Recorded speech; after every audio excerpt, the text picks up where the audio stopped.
Here we're getting a couple measurements from the string height of the guitar before the neck reset. As you can see, the neck alignment is pretty low on the bridge, taking some string heights.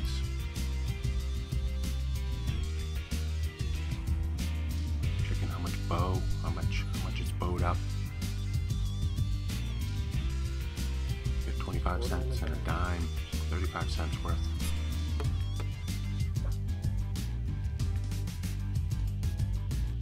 Here you can see that I've already taken out the 15th fret and drilled my hole into the neck pocket.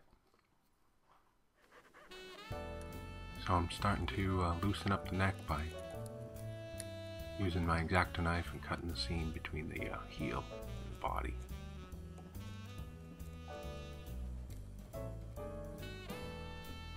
I just noticed that the neck as it sits is misaligned. So the strings are high on the low E side.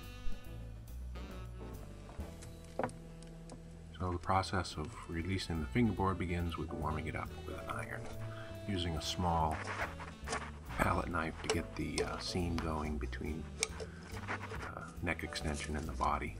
And you just keep heating it up and using here I upgraded to the spatula, trying to get in a little bit deeper.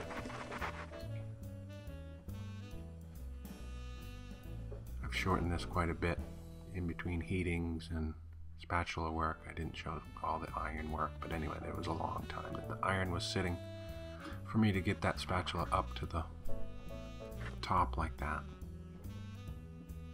Pretty much there, yep, all released. I typically put a piece of paper in between just so it doesn't glue back up on me. Okay, mate. So here comes the neck removal process. Steam's going, needles in, and surprisingly, in under 2 minutes, this neck is going to pop off. Just using a rag to kind of clean up any type of steam escape. So it's working pretty well. I just go with a two-person method instead of the neck removal jig. So I got my brother-in-law helping me out here. He's on the needle. I'm the godlike figure bathed in white light, using my bionic thumbs to periodically push the heel of that neck. Clean up the steam. The steam's pouring out of the seam at this point. It's working really well. Another try. See what the neck's doing up top. Get the thumbs going. Steam's working. Everything's working right.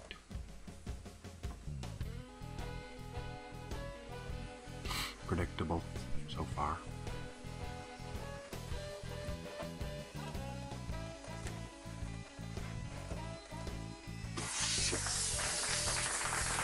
Less than 2 minutes. Huh? That. That pop, right? Right on. Look at that steam get awesome. Get a little bit of cleanup while the glue is warm. I cleaned up the neck and the body. Just a pocket. So I start working on the relief cut, panga inside the neck there. Remove some material and start to reshape that surface to make it easier to sand off just the edges as it meets the body. Kind of determined how much I need to take off through a very complicated and secret mathematical equation. So here you see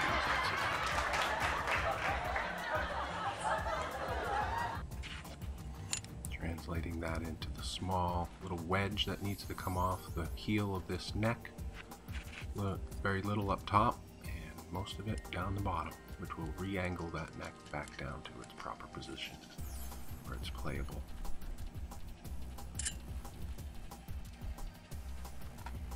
And then with a nice sharp chisel, you just start to remove the material down to the lines that you've made. And then the fun begins. You start to pull sandpaper on either side of the heel against the body in order to reshape that angle down to the lines that you have it on, where you're removing more material on the bottom than you are at the top. So I've kind of sped this up a lot just to illustrate how very long this process takes. It's a process of finesse and just getting it right in order for your seam to look good. I made a small wedge for the fingerboard extension so it doesn't dip down when I've reset the neck. Just kind of gives it a straighter look. First reset I didn't do this, but I figured I'd try it on this one, and it came out pretty good. Can't complain yet. Just a quick picture of the socket with the various shims that I put in there to get it back to sitting in the pocket properly. And this is a little bit of a jig that I made to sit underneath the guitar and straddle the brace up there so I can get a good surface to clamp onto once I get the neck starting to reset.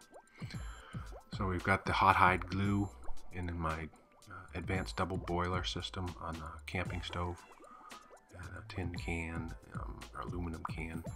So I'm just heating up that glue. I typically initially heat it up to 140, 145 right in there, and then take it off the steam. Let it sit. Sometimes I'll let it sit 24 hours, and then when I'm ready to use it, I'll heat it back up. This time I just let it sit for a couple hours once it came up to temperature. So this is a little bit later. I've heated it up once again, brought it in. I'm starting the gluing up process. I know the window isn't very long for this type of glue, so I tried to work as quickly as possible. But I don't want to work sloppily, so there's a balance between being accurate and being fast. I just hope that I was fast enough. I think I am. I kind of edited a little bit out.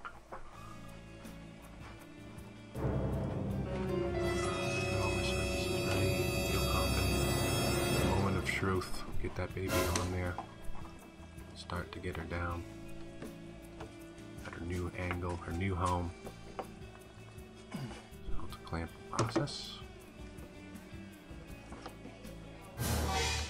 Front and back, and this is where that little jig inside of the guitar is helpful. I use it to clamp up, so I'm not clamping onto a brace. I got a nice square solid surface down there.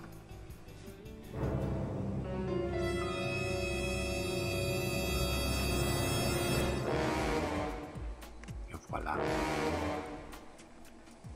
There she sits for 24 hours overnight.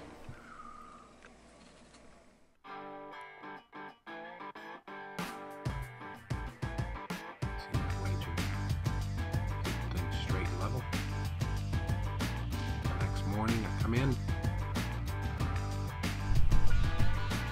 those clamps, see what happens. It all went down straight. Line issue.